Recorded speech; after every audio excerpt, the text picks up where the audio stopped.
Hey everyone, Trixks here, and welcome back to the next video in my Disney by Alphabet series. Today is B for Beast from Beauty and the Beast. I started off this piece knowing I wanted to convey the relationship Beast has with his rose and highlight a particular emotion. I brought a couple rough thumbnail compositions to my Discord that conveyed either sadness and yearning or protective and angry. They told me they were drawn to the yearning composition because of the overall pose and his interaction with the rose. I totally thought they would have been put off by the sadness, but heck, I was wrong.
As ever, it was important to collect a ton of references of Beast before I tackled his design. It was a bit intimidating at first, given all the different animal elements involved in his look, but I focused on screen caps from the movie that I could see his human self peeking through in his animation.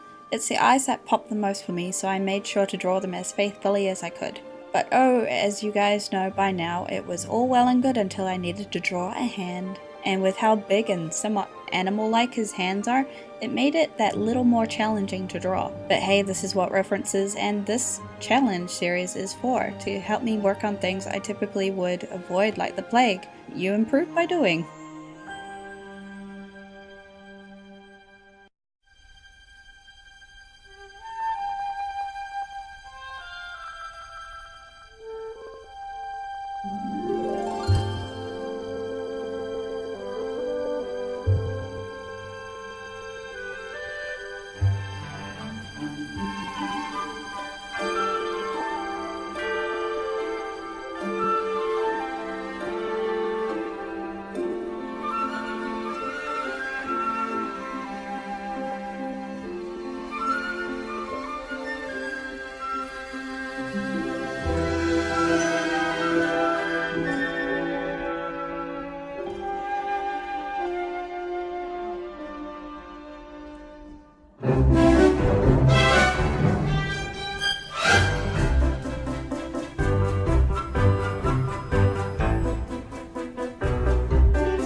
Through my online artwork surfing, I came across a proposal that you can add a bit more visual interest to a piece by ditching the normal straight up and down composition and instead give your work a little tilt. I only did it very subtly on this piece to save on redrawing elements, but I think I'll play with this new composition attitude in the future.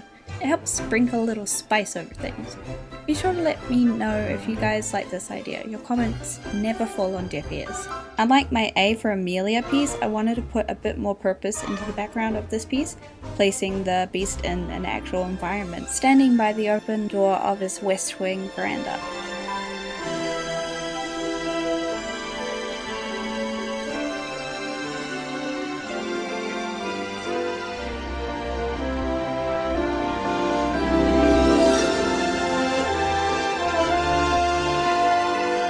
Not something I do very often as it does take up more time, I decided to tackle the colour of this piece without defined line work. I've done it a few times in the past, but I typically reserve it for my more ambitious work, and this certainly fit that bill.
Just like how I did the wolf in my Huey on display video, I laid down the base colours of all the different elements on separate layers, then from there I locked the borders of those layers, then worked on blocking in the palette of colours. Patience was key to working on the beast, making sure colours layered properly and they were applied to the correct areas. His colours were darker than usual because he was in a room at a dark time of day, so getting those looking right threw me a little, as you expect a colour to be one way, but going from movie screen caps again, they show how wrong your perception can be.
gosh, I fell in love with how well the sky turned out. I would have been happy just to make something with the sky alone. Playing with different brushes, effects, and taking in references were the key, people.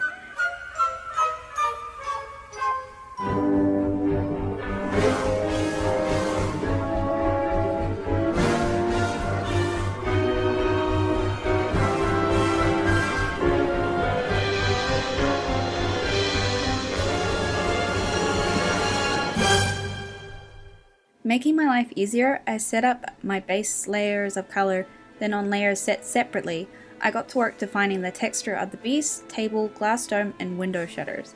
That way I was able to experiment with different kinds of brushes, work with opacity and erasing, or start from scratch if the need occurred, all without losing my initial base.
just got to love it when the computer you're working on starts to struggle with what you're trying to create. It got to the point where I was laying down the pink highlights cast by the rose over the beast's face, and I battled to have the brush and eraser keep up with me. So I would draw a line, and then a handful of seconds later, it would appear. It took a bit of back and forth with some powering through it thrown in, but I found it more than likely the different layer glow effects I was asking it to do, and the amount of layers in the document that was giving the computer performance anxiety. But they were all important to keep and to work with, so you'll see me hiding effects and layers as this video progresses to help performance where I could.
We got there in the end, and I must say I'm in love with this piece.